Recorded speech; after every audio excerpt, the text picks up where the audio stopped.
Now you'll know how to show off with your salary. My mom said after emptying my $14,000 account. Dad grinned. Go back to work. We're planning a trip to Tokyo with your next paycheck. Then my sister walked in holding keys to a brand new car and said, thanks for the upgrade. I just laughed so loud. They had no idea that money. My name is Mark. I'm 27, the middle kid and the quiet one. If you ask my family who I am, they'll say I'm reliable. If you ask me, I'll say I'm the person who remembers where everyone's chargers are, who moves the heavy boxes, who shows up on short notice, and who gets the last slice if the golden child isn't hungry. I work help desk at a logistics company. I like simple things, night bus rides with headphones, instant noodles at 1 a.m., and spreadsheets that balance. I fix other people's problems at work and apparently at home too. It's my skill and my curse. My sister, Anna, is 2 years younger. Our mom calls her our star. Growing up, Anna got the studio lights, the recital videos, the framed certificates in the living room. I got a medal once for a city math contest. Mom said, that's nice, and used the ribbon to tie a gift for Anna's birthday. Dad still laughs about that story. It's not a funny one to me. When we were kids, I learned to duck. Not from fists, my family doesn't hit. From words. Mark, can you be useful and walk the dog? Mark, you don't mind if Anna borrows your jacket, right? Mark, you're good with passwords. What's the Wi-Fi again? It was always small stuff. Nothing worth a fight. A slice here, a sip there. If you don't notice, no problem. If you do notice, you're making it weird. I got my first job at 16 and handed most of it to mom because rent isn't free. It made sense then. I lived there. Food cost money. Lights cost money. I felt proud to contribute. They said I was a real man. Anna babysat twice that year, and mom treated it like charity work. Her plate is full, she'd say. She's focusing on her future. My plate was full too. Mine just had dishes on it. Now I live in a studio apartment 10 stops away from my parents' place. I still visit every Sunday because that's what we do. Roast chicken, TV on low, dad talking about stocks, mom asking Anna about opportunities. When I speak, it's usually to say, do you need help with that? Last Sunday, I arrived early with a bag of groceries. Mom was already moving fast, phone on speaker, laughing with a friend. She waved at me and pointed to a stack of plates. Don't drop those, hands, she said. Hands. That's what she calls me sometimes, like I'm a tool, not a person. Anna burst in later, perfume first, then her laugh. Dad yelled from the couch. There's our success story. He didn't look up from the sports. I set the table. The table has a scratch on the left edge from when I was 9 and did my homework too hard. Mom says it was an accident, but the story is always told as if I'm clumsy by nature. It's small, but it's permanent, like a name carved in a tree. Dinner went the usual way. Dad passed chicken to Anna first. Mom asked how Anna's week was. Anna talked about a networking brunch and a casting thing that might be huge. I listened. I always listen. Then Mom turned to me with that soft, careful voice she uses right before she asks for something. Mark, you'll like this, she said. We were just saying you should try a little more. Dress nicer. Speak up. Show people what you can do. Dad snorted. Stop hiding, son. That's our advice. Stop hiding. Anna tilted her head and gave me the smile you give a stray dog to make it not bite. Yeah, Mark. Be confident. Like, don't be so background. Background. I swallowed it. My fork made a small click against the plate. I could feel the old scratch under my fingers. I smiled back because that's my default. Sure, I said. I'll try. Mom nodded, pleased. Good. And don't worry, we'll help you. We have plans. Plans? I asked. Light tone. Neutral. She reached across the table and patted my hand like I was a child coloring inside the lines. You'll see, she said. You'll finally learn how to show off a little. It's time. It sounded harmless. It always does at first. I've been the family fixer for so long it's muscle memory. In high school, when Dad forgot to pay the internet bill, I talked to customer service for an hour and got the late fee waived. When Mom's phone ran out of storage the day of Anna's performance, I cleared files and moved photos to a drive so our star could be filmed. When the car battery died, I was the jumper cable guy. When the TV remote vanished, I found it under a cushion Anna swore she never sat on. Money started small. Bus passes, then groceries. We'll pay you back, Mom said. Keep the receipts. I kept them in a Ziploc bag. It filled, turned into a shoebox, then a drawer. If I asked about it, Mom said, why are you counting? That's not family. Dad said, don't nickel and dime your own mother. So I stopped asking. My first real job was nights at a warehouse. then help desk during the day. I paid rent to mom and dad long after I moved out because family house, family help. Anna paid what she could, which often meant zero. She had opportunities, which took time, and investments, which needed seed money. My money. Dad has a line he loves. We're a unit. He says it right before he divides everything into hours and marks. Hey, can you spot us for the electricity? Just this month. Hey, your sister's agent fee is due. It's a good one this time. Hey, we were thinking of taking a small trip for our anniversary. Nothing crazy. You know how hard we work. Nothing crazy. $300 here, $500 there. My raise became invisible the moment it hit my account. I told myself it was temporary. When Anna's big break came, they'd pay me back. When Dad's side hustle kicked in, he'd make me whole. It always rode on a next week that never showed. The humiliations were quiet and steady. At my birthday dinner 2 years ago, Mom made a joke in front of her friends. We don't need a savings account. We have Mark. Everyone laughed. I laughed too. It sounded like a compliment if you didn't look at the numbers. When I got sick last winter, just the flu, I missed 3 days of work. Mom called on day 2 to ask if I could drive Anna to a photo shoot. I said I had a fever. Put on a mask, she said. You're young. Your sister's doing something important. Like what I do isn't, I said, heat rising even without the fever. She sighed that long, put upon sigh. Don't make this about you. I drove Anna anyway, and she asked if she could use my card for gas. I'll transfer you, she said, opening her phone like the promise lived there. It didn't land. Over time, my phone became a ledger of unpaid promises. 63, I'll pay you Friday texts. 19, can you do me a quick favor? Calls. 0 transfers that matched the words. Here's where it got complicated. 2 months ago, a coworker named Lena told me she needed surgery. Insurance covered a chunk, not all. The floor started a fundraiser. I put the link out, collected through the platform, and because of the way payouts worked, the money landed in my account first. I volunteered to coordinate because I'm the person who keeps spreadsheets. We raised $14,000 in 3 weeks. Every $5 note had a name. I kept a separate tab: time, amount, username. I felt protective over it like it belonged to a kid. On a Friday, the platform sent the payout, and I saw the balance: $14,000.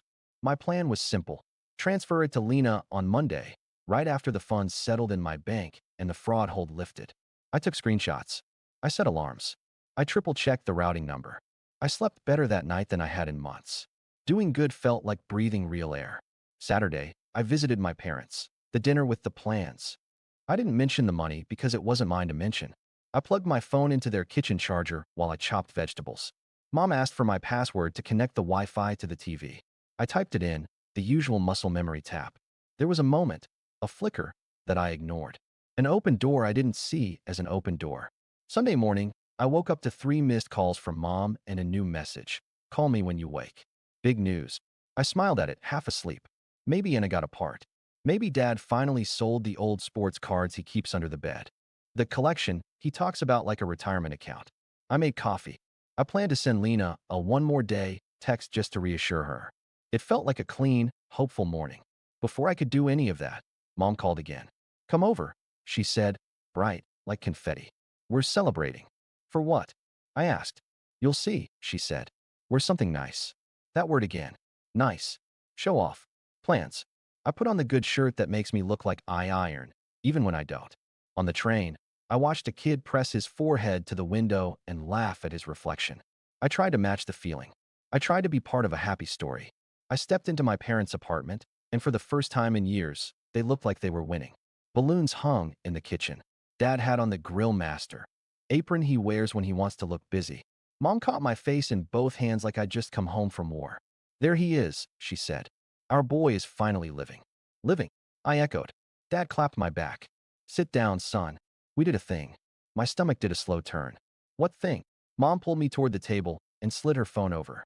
It was open to my bank app. My account. The one with Lena's fundraiser deposit. The balance read $0.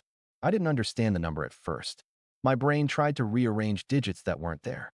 What is this? I asked, voice flat. Mom beamed. We helped you. You keep saying you're shy. You save and save, but never enjoy. So we took action. We moved that big amount so it could actually do something. Now you'll finally know how to show off with your salary. Dad poured himself a drink like he was toasting a smart trade. We're booking Tokyo, he said. You'll get another paycheck soon anyway. You're steady. We deserve a little world. I stared at the screen. The app showed 3 transfers, $7,000 to mom's checking, $5,000 to dad's, $2,000 to a card in Anna's name. Saturdays at 10:12 a.m. I could see my own face in the black glass, small and calm. How did you even? I started. Mom waved a hand. We guessed your password. You used the same one. It's family. Stop being dramatic. The front door opened. Anna walked in holding up a set of keys, nails painted silver. Guess who just upgraded? She sang. Thank you, Mark. I laughed. Not because it was funny, but because they truly had no idea. That money wasn't even mine. Upgrade. I repeated. My car, she said, dangling the keys. The old one was unsafe. Dad says I need reliable. This is an investment in my career. Dad nodded. She has to be able to get to auditions. I sat down. Not because I wanted to, but because my legs didn't feel like legs. Mom leaned in. Don't look like that. We left your rent money. And we'll pay you back, obviously. Family first. That wasn't my money, I said. Mom laughed. Oh, stop. I didn't stop. Something in me finally stood up, even while I was sitting. It wasn't my money, I repeated. It belonged to Lena. She needs surgery. People donated. I was holding it until Monday. Silence hit the room like a dropped plate. Dad blinked slow. Don't be ridiculous. Why would other people's money be in your account? Because I'm coordinating the fundraiser, I said. It's all tracked. Names. Amounts. I have to pay her. Monday. Anna lowered the keys an inch. Wait. Mom's face hardened. Well, you should have told us. Or not guess my password, I said. Dad straightened, voice moving from soft to steel. Don't accuse your mother. We're trying to help you be less closed. You're making this more than it is. It is more, I said. It's theft. Anna flinched at the word. Okay, let's not throw around crimes. You moved $14,000, I said, to book a vacation and buy a car, with a password you had no right to use, for money that isn't ours. Mom put her palms on the table, fingers spread. You always make things so heavy. We will pay it back. Your next paycheck. No, I said. Dad's eyes narrowed. Excuse me. No, I repeated. My voice didn't rise. It was steady, like reading instructions. This isn't happening. You're going to reverse the transfers now. Today. Call the bank. Call the dealership. Whatever it takes. Mom's mouth opened and closed. You don't talk to me like that. I'm not talking at you, I said. I'm stating what's going to happen. We are going to put the money back. Dad stood. You think you can order us? After everything we've done. You mean after everything I've done? I said. I've paid your bills for years. I've driven your daughter to jobs when I was sick. I've been your safety net. I'm done being a net. Anna's voice was small. I already signed. So call and unsign, I said. Or get a different car. Or Uber. I don't care. But the money goes back. Mom grabbed my wrist. Mark, breathe. Don't throw away your family over a misunderstanding. This isn't about revenge, I said, and I felt each word land like a clean step on solid ground. This is about closure. About boundaries. About doing the right thing before it gets worse. Dad scoffed. Worse? You wouldn't dare get the police involved. I don't want to, I said. I want you to fix it because it's the decent thing. I want to keep this inside these walls. But if it's not back by tonight, I'm reporting fraud. I have the screenshots, the timestamps, the login location. I'll also tell Lena and the donors exactly what happened, and I'll own my part. I will not lie for you. Anna sank into a chair, keys now quiet on the table. Mom's cheeks flushed red. Dad's jaw worked like he was chewing something tough.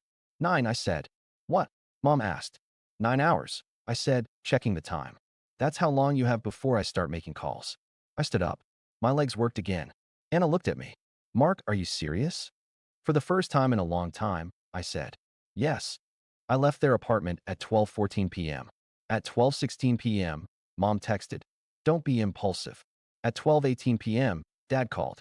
I let it ring. At 12:21 p.m., Anna sent a row of crying emojis and let's talk.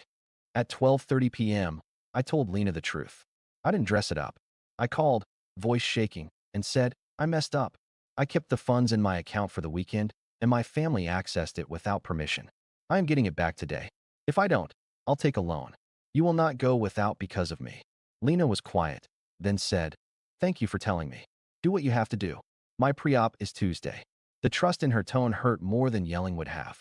1:10 p.m., I called the bank's fraud line. I explained everything. They flagged the transfers and started holds. We cannot guarantee a reversal, the rep said, but we'll investigate. 1:46 p.m. Mom, we're at the bank. They're asking questions. 2:03 p.m. Dad, this is humiliating. 2:15 p.m. Anna, I can try to return the car deposit, but the dealership guy is being difficult. 2:17 p.m. Me. Do it. By 3 p.m., my phone showed 27 missed calls and 45 texts. It kept going. 62 messages by 5 p.m. People think the sound is the hard part. It's not. It's the small gray preview on the lock screen. You're overreacting. We have needs too. We said we'll pay it back. Every sentence tried to shrink the problem. None of them said, we're sorry. I made a list on a sticky note. Bank case number 4837 opened. Lena informed. Deadline 9 p.m. Backup plan. Credit union loan. Paycheck advance. Sell laptop. At 5:30 p.m., I moved the $600 from my rent envelope to a new envelope labeled Lena. It felt like moving water from one cup to another in a house on fire. Still, it was something I could control. At 6:22 p.m., Anna called again. I answered. I talked to the dealership, she said, voice small. They'll refund if I cancel today. Dad's mad. Cancel, I said. She hesitated. He says you'll forgive us, like you always do. I'm not angry, I said. I'm making a boundary. She snorted. Same thing. It's not, I said. Anger wants to hit. Boundaries want to protect. Silence. Then, I'm sorry, she whispered. I didn't think. I know, I said.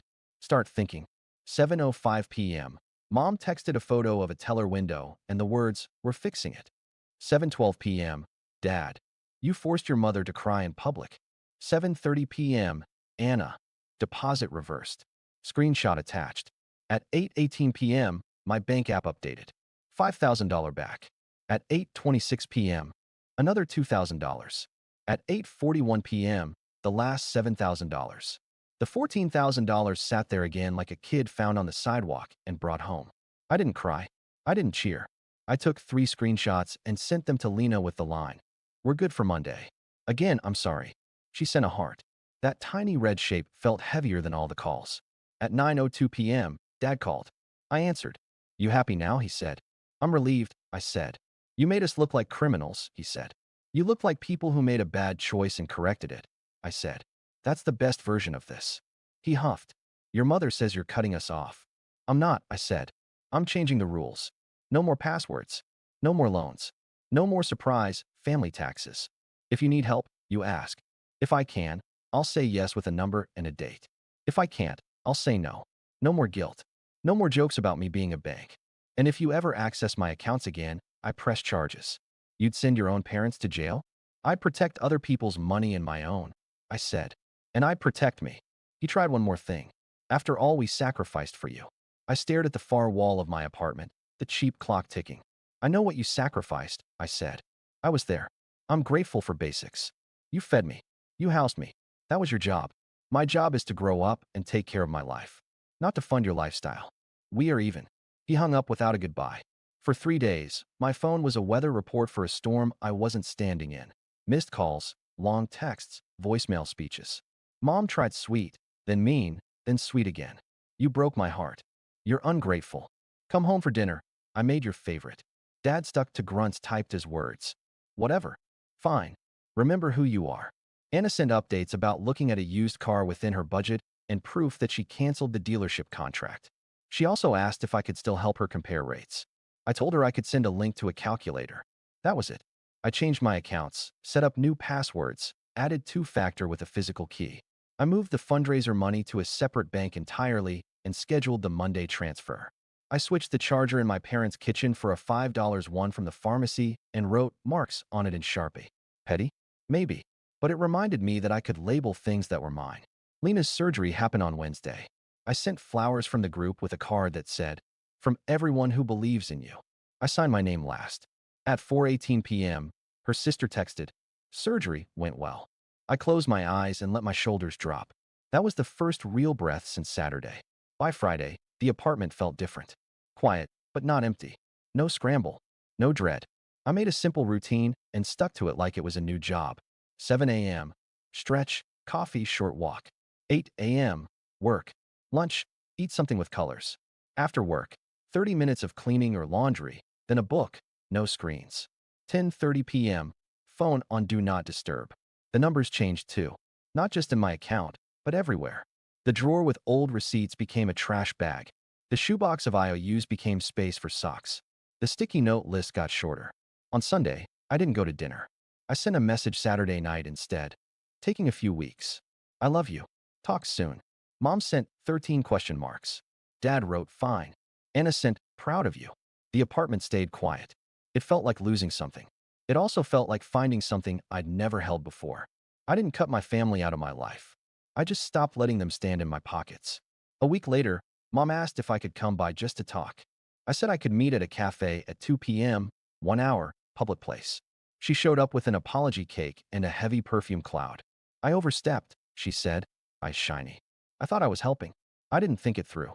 I believe you, I said. But belief isn't the same as permission. She nodded, small. Rules, then. What are your rules?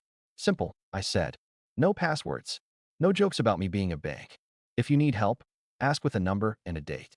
Accept no for an answer. And if you touch my accounts again, I file a report. There's no second conversation. She winced at the last part. You've changed. I'm trying to be an adult, I said. Adults have boundaries. They also have empathy.